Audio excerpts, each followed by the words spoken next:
ginagalawan natin talagang nakakapraning. Maliit o malaki man ang spasyo natin, ang daming nakatingin.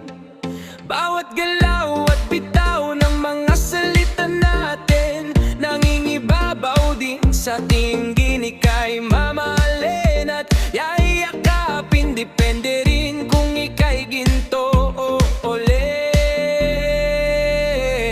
Husgahan nyo na ako, mga loko-loko, dahil uling lang ako, ganyan na kayo. Magsusumikap ako, manood kayo, darating din ang panahon ko, pag may ginto at biglang